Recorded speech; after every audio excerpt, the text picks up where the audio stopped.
Hello, everyone. My name is Sydney Kraviak, and I'm the Program and Outreach Coordinator at Peters Township Public Library in McMurray, PA. This evening, we have Victorian holiday traditions with the Frick. But before we get started with that and I introduce our speaker, we have Kay from our Library Foundation who would like to say a few words. Hi, good evening, everyone. My name is Kay McAvoy, and I'm pleased to be here as a member of the Peters Township Library Foundation Board. The Foundation is a group of Peters Township residents dedicated to supporting the Peters Township Public Library financially and through volunteer support as we open books, doors, and minds in our community. There are many ways we support our library, such as funding the James D. and William C. McMurray Local History Room Archivist and sponsoring speakers and events, such as the recent Novel November with Taylor Jenkins Reid. The Foundation raises funds from our annual donor drive mailer, private donations, and through the Washington County Charitable Foundation Day of Giving. We also raise funds from used book sales. Please check out our freestanding cases in the Rotunda and in the youth section, and watch out for our pop-up book sale events. Your donations will continue to help us augment the library budget to provide programs and materials for you and our community. Thank you so much for your support, and feel free to contact the Foundation to find out how to get involved with supporting our amazing library. Thank you. Thank you, Kay. Our presenter this evening is Lori Mcdermott, and she is a docent with the Frick Pittsburgh, and she's been with them about 6 years. And I'm going to hand it over to you. Thank you so much for being with us this evening, Lori. Oh, thank you for having me. And welcome to Victorian Holiday Traditions. I'm so glad that you're joining me tonight. Basically, the Victorians brought back old traditions and started new ones, and overall celebrated extremely grandly. And in many ways, the way we decorate and we celebrate Christmas can be found in the different traditions that started during the time period of the Victorians. And while Victorian era was technically named for the period of prosperity and cultural revival during the reign of Queen Victoria, basically towards the end of half of the 19th century, in America, we experienced the same similar period of prosperity, and it's often called the Gilded Age. Much like today, visiting family, calling on friends, exchanging holiday cards were a big part of the Christmas holiday. We use tonight, we're going to be looking at the house in which the Fricks lived in, Clayton, because it is the home of Henry Clay Frick, which is now a museum, but it is a very large living history of the Gilded Age, as many of the artifacts remain in the home, and we're able to, expand upon them and talk about the different Victorian traditions that were established, especially for this very wealthy family. Not everyone lives so grandly, but certainly the Fricks did, and this home allows us to have a pretty interesting snapshot of how a wealthy family lived during this time period. Because we are, on this virtual, I'm not quite sure how many people have ever visited the Frick. The Clayton House, owned by Henry Clay Frick, is in Point Breeze, the Point Breeze section of Pittsburgh. It is on the East End, and the house resides on Penn Avenue. There were many mansions in this area at the time, and unfortunately, most of them were torn down. But the Frick Mansion is still standing, and it is still a museum.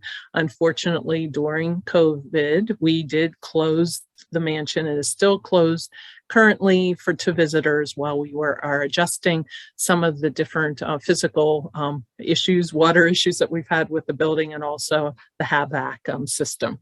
But we do, have this beautiful house in Pittsburgh that does allow us to talk about the people and the different traditions during the Gilded Age. So Henry Clay Frick and his family lived in the house from 1883 to 1905, and the children at the time were just growing up. The Fricks actually never sold this house, even though they moved to New York in 1905. They keep the house because they celebrate a lot of Christmases with family that live in the Pittsburgh area. And just to introduce the family, we have Henry and Adelaide Frick. And they both celebrated birthdays in the month of December. So December was a huge month for celebrations. Childs Frick is their oldest son, and Helen Cray Frick is our benefactress, and she actually inherits the home. But here's some pretty sweet little pictures of them while they lived in the home. And this is actually a picture of the study. And you can see in the study that they actually did decorate with some greenery. Here it is at Christmas time. And the only little decoration you see is the wreath on the actual window. But they did have a very pretty Christmas tree. And they always put it on their front porch, and they decorated with a lot of natural elements in the house, including a lot of garland. And the tree at the time would have been very expensive, actually, to purchase. Because Miss Helen Clay Frick kept so many receipts, we're pretty fortunate to have one receipt for it. In 1890, they purchased this 12-foot Fraser fir for $5, and that would be the equivalent of $125 today. And if you take a look at the bottom of the tree, see, it isn't in a traditional tree stand. They actually didn't have tree stands at the time. It's actually held standing up with different rocks. And so then they took moss and different little animals, like little cast iron animals, and made it look like the mountain, lions and the little deer were climbing up the hillsides there on the mossy rocks. So that's actually how they supported the trees. At the time, they didn't have electric lights, although the house had electricity. This house had actually electricity before the White House, but string lights for Christmas trees had not yet been invented. Many women actually used a book called the Godfrey's Ladies Journal to describe what an ideal tree would look like at the time. And they described it as a string of red holly berries, candles attached with wires, small bouquets of paper flowers, strings of beads, ribbons, stars, and sheets of paper lace filled with colored candies and trees. And they also they actually put with strings the presents on the tree for the children and for even the adults to find. Today, at the house, we still decorate very similar to the way the family did. The house isn't being decorated this year as it is closed, but on every other year that I've ever worked, this is pretty much how the house is decorated.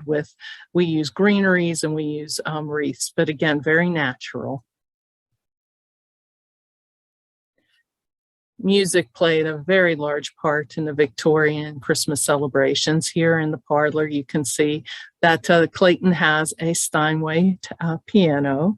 Mrs. Frick and her daughter Helen were accomplished pianists, and they loved to play different Christmas carols.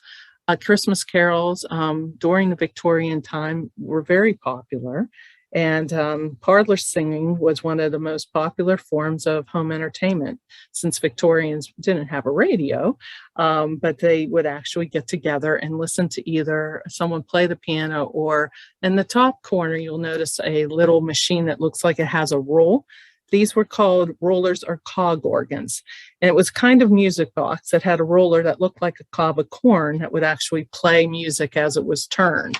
You could buy one of these out of the Sears and Roebuck catalog, and they were quite popular. And then, of course, Mr. and Mrs. Frick actually had a very large one called an orchestrion, which they kept on the porch.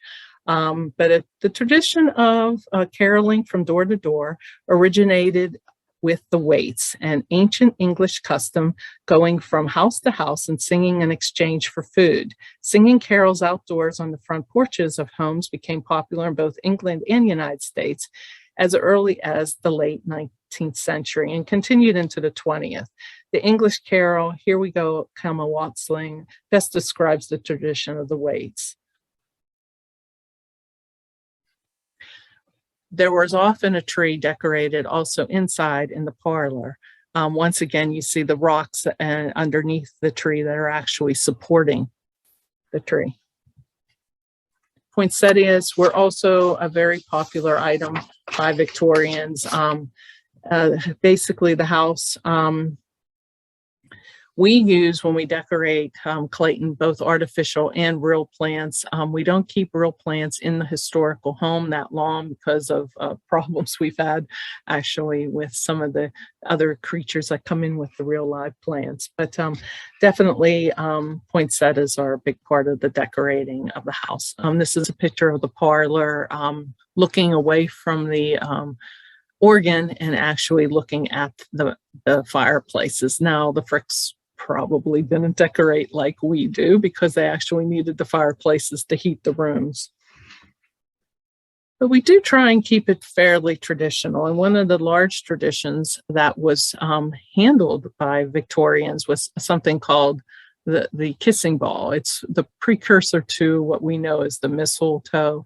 And it was basically the same way. Young couples could go under this and make a little secret kiss. Like mistletoe, it was originally during England's Middle Ages, holly boughs were very popular and graced passages to direct the family and guests into the house. The Fricks would definitely have grand dinners, and they would decorate very extensively in the dining room. For many years, we would have themed holiday tours, and one of the holiday tours was very much reflected in this photograph of just how grand the table would be set for these different parties. And again, the Fricks celebrated a lot in December because of anniversaries and birthdays, and well into the later month of probably mid-January. The celebrations were very lavish and they lasted late into the night. But the dinner course was probably close to 6 courses in a very fancy dinner party. But also Mr. and Mrs. Frick would have had very different china every single event. So it's really interesting listening to the curators at the Frick. They can tell which place settings were used for special occasions because the markings actually on the china are not as pronounced as the everyday china. So we are very fortunate that we have many place settings. The dining room table at Clayton can seat 22 people comfortably. There are that many leaves that can be added to the table, and every china pattern that the Fricks did purchase, they purchased enough china so that they could seat all 22 with the same coordinating china. Let's see if I missed anything.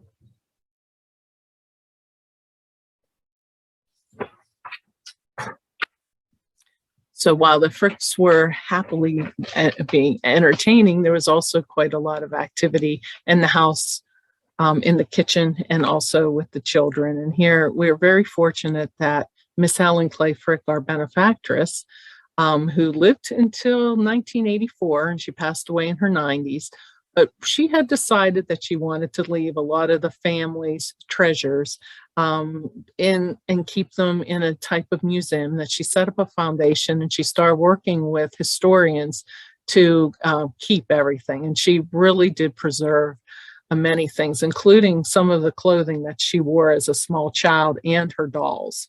So you see a picture of her, some of her clothing, and we actually have pictures of her in some of these dresses.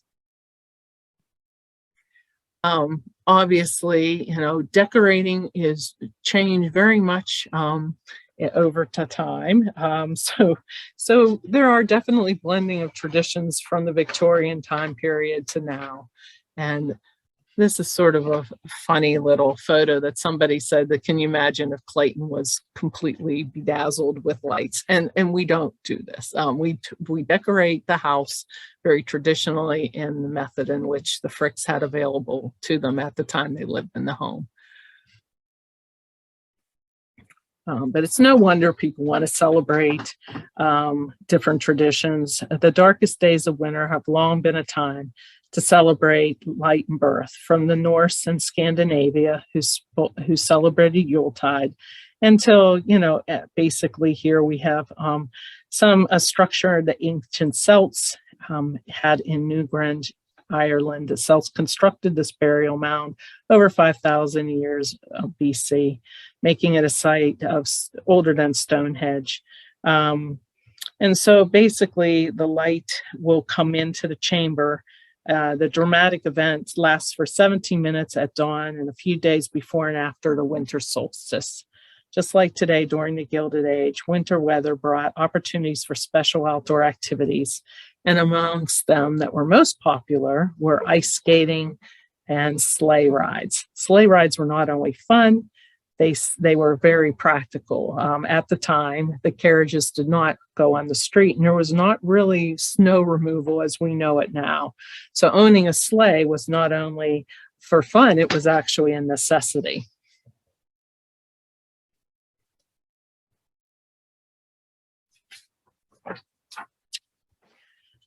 Through the 1700s to the early 1800s, Christmas celebrated the birth of Christ as a religious holiday by attending church and having a quiet meal with family and friends. In Britain and the United States in the early years of the 1800s, Christmas was only a minor holiday, and gift giving was not a big part of this holiday at all. The Puritans made the celebration of Christmas, which they considered a corrupt practice based on pagan and Roman holidays. It became illegal in 1645. But Dickens, a couple centuries later, the attitudes were less severe, but few people indulged in elaborate celebrations of the holiday. But holiday foods were often a symbol of the actual religious story. Mince pies made of shredded meat were baked amongst castings representing Jesus's crib. 3 spices, cinnamon, cloves, and nutmeg represented the 3 gifts from the Magi, which were seasoned pies. Lit candles in winter symbolized the light of God during these dark times. In fact, light in the form of open flame crosses cultures and religions. Believers of the Jewish faith celebrate Hanukkah as a minor religious holiday, and the lighting of the candles is very symbolic for them, as well as the different foods that are available. Christian holidays also are symbolic, but a holiday that certainly wasn't celebrated during the times of the Gilded Age. Kwanzaa began in 1966 and is a non-religious African-American holiday which celebrates values of family, community, and culture. It's celebrated from December 26th to January 1st. And again, food is a very important part of the celebration. But as we continue to look at the Victorians, most commonly, it's celebrated by putting up the Christmas tree. The Christmas tree roots, no pun intended, go back centuries. Bringing evergreens into the house was associated with good luck and renewal of life.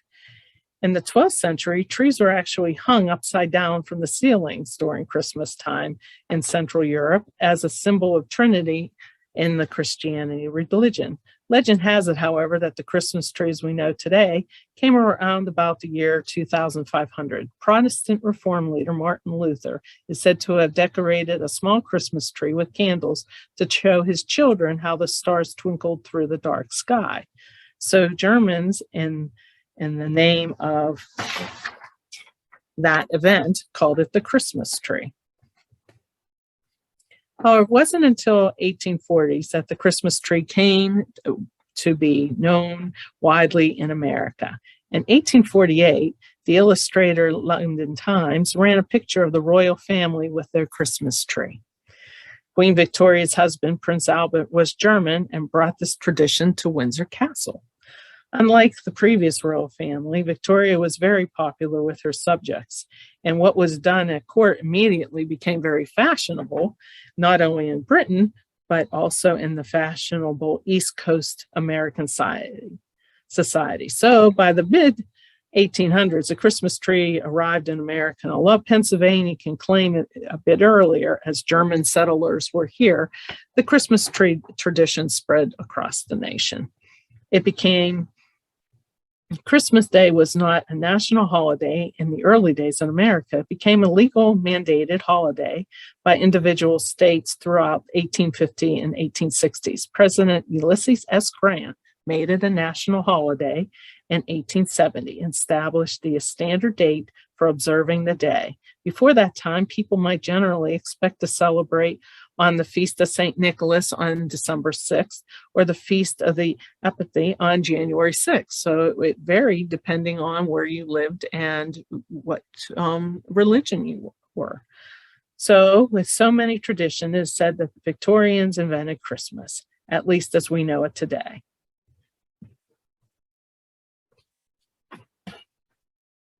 One of the items that we do have at Clayton is this little tree that you see above the doll.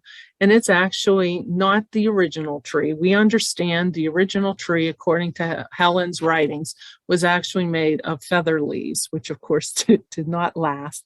But these bottle brush trees became very popular because you might be surprised to learn that artificial trees came shortly after Martin Luther's creation of the Christmas tree. The tree became so popular in Germany that in 1500s, concern for the pine forest prompted a conservation ordinance in 1561 in response to so many of the pine trees being cut down in the forests of Germany, that they decided that they needed to have an artificial tree, and they made it again with goose feathers and a wood pole that they would put the goose feathers in the pole. And they would apparently somehow dye those feathers green and make their own little bottle brush tree. In America, the Addie's Brush Company created the first brush tree using the same machinery that it used to make its toilet brushes. These had their advantages over the feather tree, that they would actually hold heavier ornaments and last a little longer. So there were all kinds of trees that we found different photographs of. There was this particular photo in 1889 was definitely basically looks very patriotic themed tree. Photos more from the Gilded Age look a little bit more like the picture that we have of Clayton.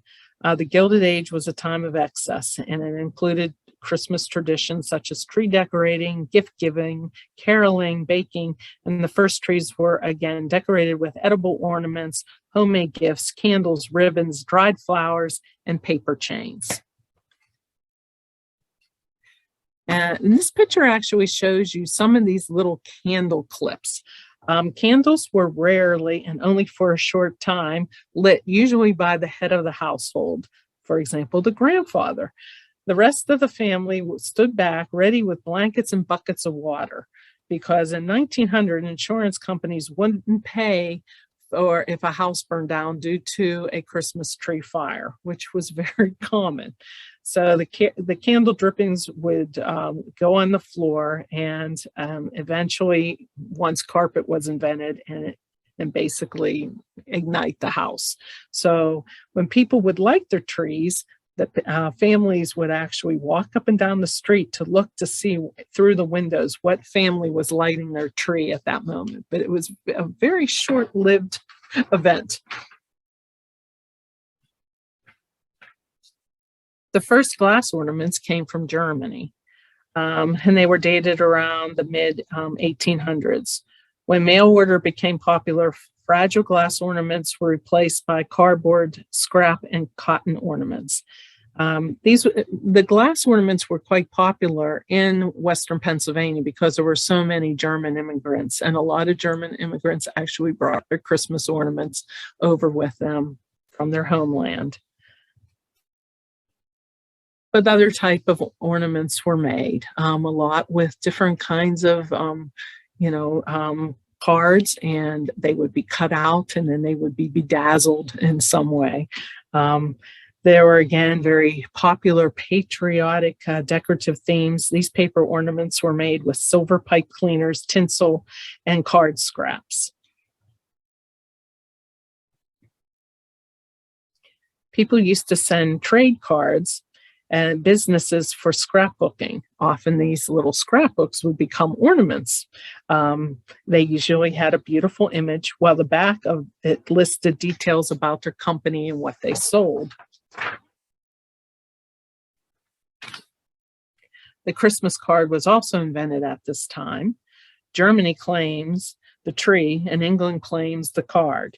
In 1843, Sir Henry Cole, who later would become the director of Victoria and Albert Museum, wanted to send cards to friends. So he commissioned an artist to develop a Christmas card. The artist's name was Mr. Holsley. The card was a 3x5 triptych that showed a feasting family in the center, feeding the poor on the left and clothing the poor on the right. Before cards were mass produced, handwritten notes and personal visits were the norm. The cards developed and got a little bit more popular and a little bit more complex by the gentleman Louis Prang. He was the father of the American Christmas card, and he started producing Christmas cards about 30 years after the Horsley card. Early cards gave a sense of nature, children, women, not the typical Christmas image we think by the 1890s, where the Christmas tree began to show up in cards. Prang was successful for about 30 years until the penny postcard took off because of the cheap postage rates, which were a penny.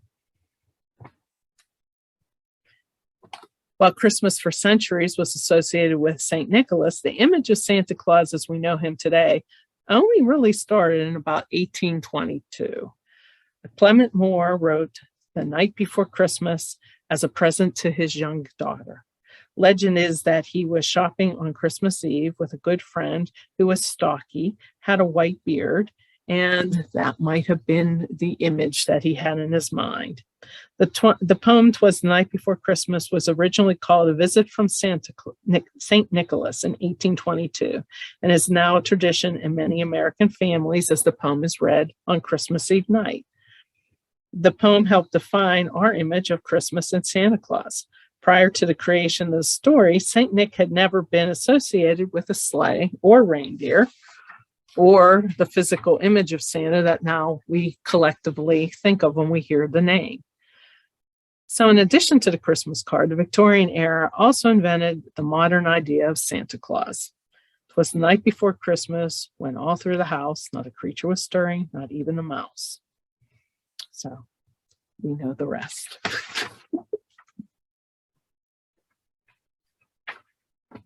In the following decades, the image of Santa spread through our culture. 40 years later, illustrator Thomas Ness begins to incorporate these features into drawings. This is the first Santa drawing he did for Harper's Weekly in 1863. Santa is visiting the Union troops. Notice that Santa is stars and stripes and has his sleigh, reindeer, fur hat, and is giving gifts to the soldiers. He actually was giving them socks. A sign in the back says, "Welcome Santa Claus." Ness did at least 30 more Christmas illustrations between the year 1865 and 1886. Following the poem, he was the first to portray him as illustrated as plump and jolly in a red suit with fur. These are additional images. And here is the image in 1881. In 1881 is when Henry Clay Frick and Adelaide Howard Childs Frick buy Clayton in Point Breeze. So in the time period that their first child is born, months after they move into Clayton in 1883. So stepping back into Clayton and thinking of the children growing up in the time period that showed what Santa would been talked about is actually looking at some stockings that the family did have and Miss Helen did retain And we don't hang them on the hearth anymore. They're quite fragile, actually, but they're made from felt. And based on the memories that were written down, they were hung on the chimney and they were filled with toys and different treats for the children. The woman of the house would have been responsible, and that would have been Adelaide Howard Childs, to do all the shopping. She not only shopped for the family, but staff was always given a gift. Miss Frick is known to have given dresses often to the maids, and to her lady's maid. A typical gift would have been a handkerchief that was embroidered, or something more personal to the lady's maid, and then different gifts for different family members. And we are so lucky at Clayton to actually have her handwriting, which was very hard to read, I will say, of the different lists that she had for the Christmas season.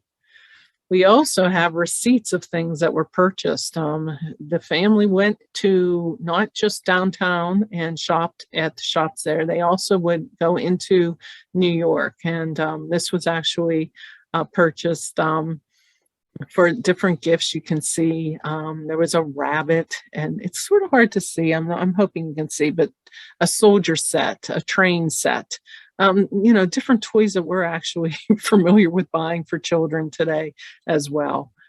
And Helen did keep a lot of their children's toys. Here is some of the toys that you can see by the feather tree. Skates were popular, tea sets were popular. Definitely these lovely little, that she never apparently used, the little card, the paper dolls. Very sweet.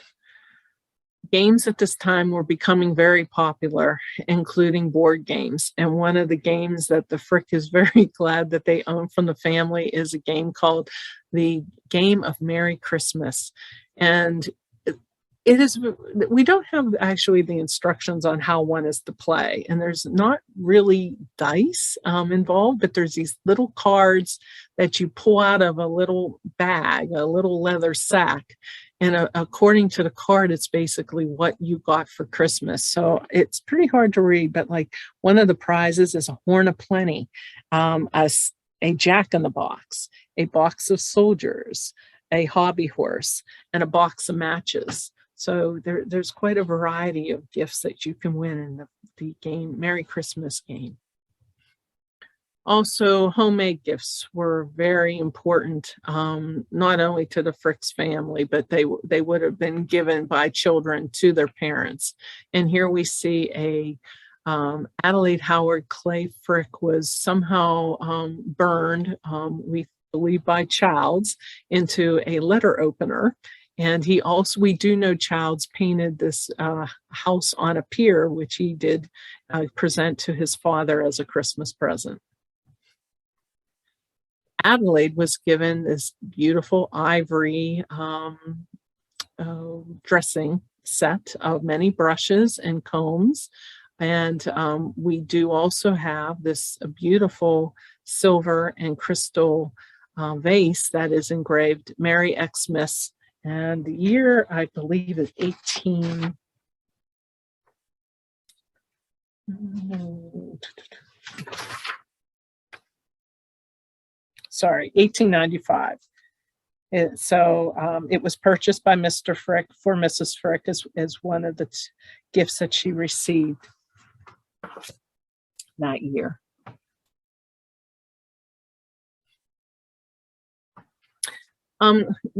Our kitchen at Clayton is definitely known to be one of the busier areas of the house during the holidays, and the lady of the house would have been responsible for, again, buying presents for the staff, and great care was taken in the Frick family to purchase appropriate gifts for all of the different staff. But what kind of, I did tell you what kind of things she would have bought, but definitely these items would have been gifts to encourage good habits.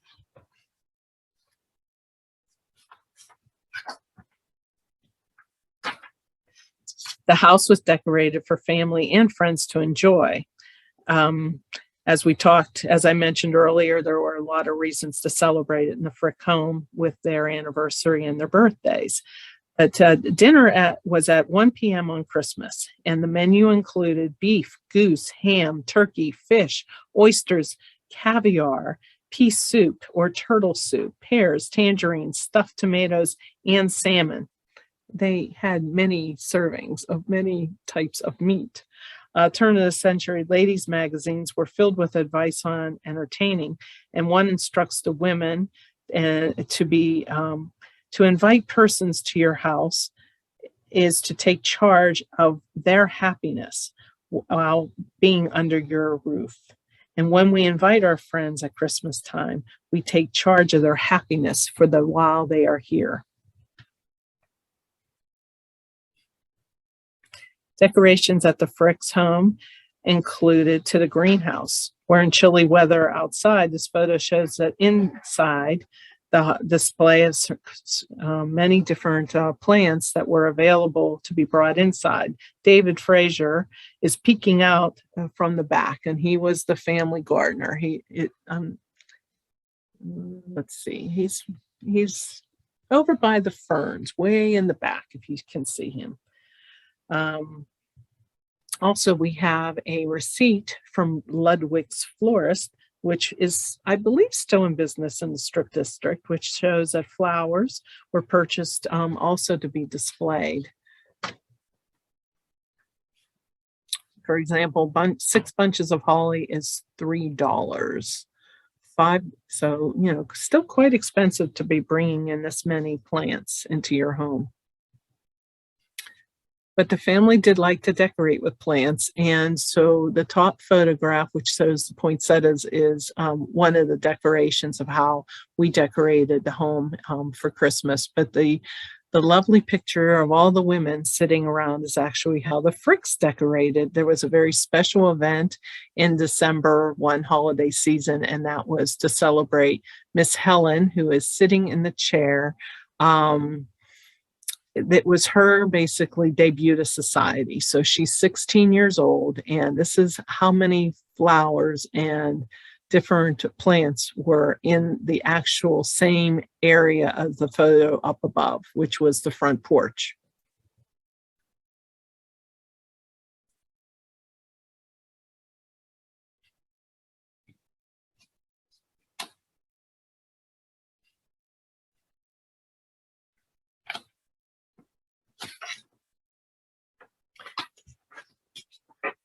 So with that, I'd like to say happy holidays from the Frick and open it up for any questions that anyone might have about the Victorian holiday and how the family decorated and different things about the Fricks.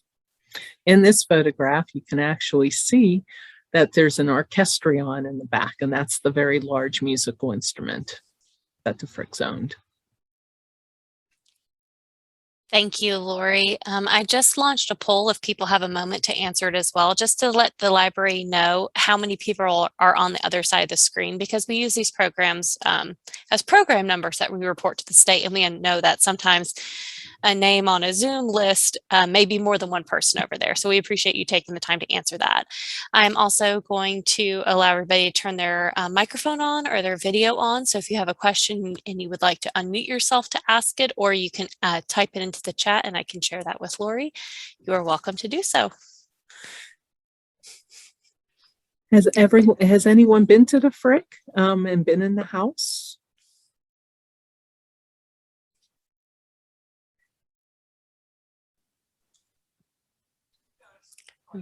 Might have to wait for a moment for an answer to come in. I really liked the gift giving to instill good habits.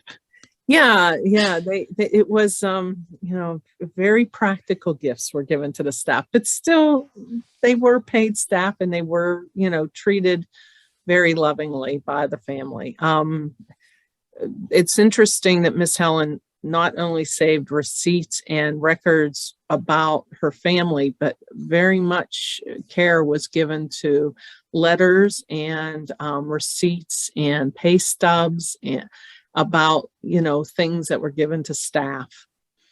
So, we know for a fact that the one cook that stayed with the family the whole time they were in Pittsburgh, was revered, and they would come and visit him when they were back in Pittsburgh, even as, 20-year-olds. The children would come back because they'd want to see the cook. And, the staff turned over quickly in families that did not take care of the staff. Mm-hmm. So the Fricks retained their staff, which meant that they probably paid them well and they were kind to them. Not all staff got housing in the home, but it was a hierarchy. Some did, some didn't. And they were from all over the world. They were not